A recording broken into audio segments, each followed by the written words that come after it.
Podcast speech, एक डरावनी यात्रा का अनुभव। इंट्रो।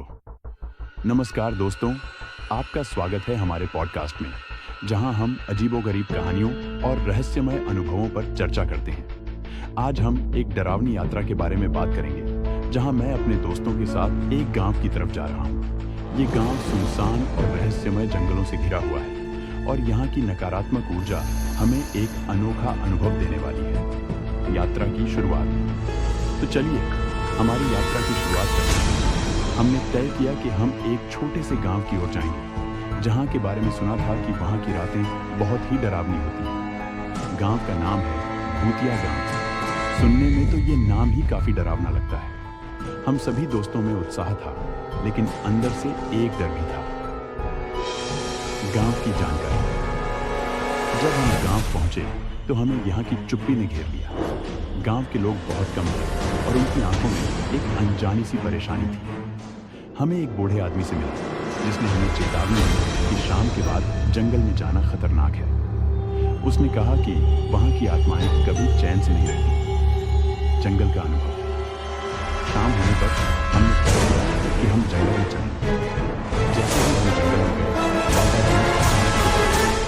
चारों ओर अंधेरा छाने लगा और हम सबके दिलों की धड़कन तेज होने लगी। जंगल में एक अजीब सी नकारात्मक ऊर्जा थी।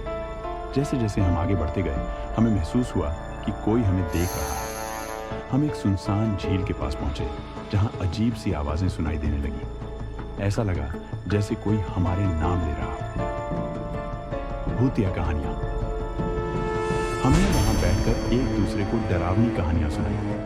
किसी ने कहा कि उसने सुना था कि यहाँ एक लड़की की आत्मा भटकती है, जिसने अपने प्यार के लिए आत्महत्या की थी। उसकी आत्मा आज भी अपनी खोई हुई खुशी की तलाश में है। अनुभव का असर। उस रात का अनुभव हमारे ऊपर गहरा असर डाल गया। जब हम वापस गांव लौटे तो हमें लगा कि हम अकेले नहीं हैं। गांव में कुछ तो था जो हमें अपने पास बुला रहा था। निष्कर्ष। अंत में यह यात्रा न केवल डरावनी थी, बल्कि एक अद्भुत अनुभव भी था। हमने नकारात्मक ऊर्जा का सामना किया और यह हमें एक नई सोच और अनुभव के साथ लौटा दिया। दोस्तों, अगर आप कभी ऐसी यात्रा पर जाएं, तो ध्यान रखें कि हर जगह की अपनी कहानी होती है। क्या आप तैयार हैं ऐसी डरावनी यात्रा के लिए? आउटरोज तो आज के लिए इतना ही। अगर आपको हमारा अनुभव पसंद आया तो हमें बताएं और अगली बार फिर से मिलेंगे।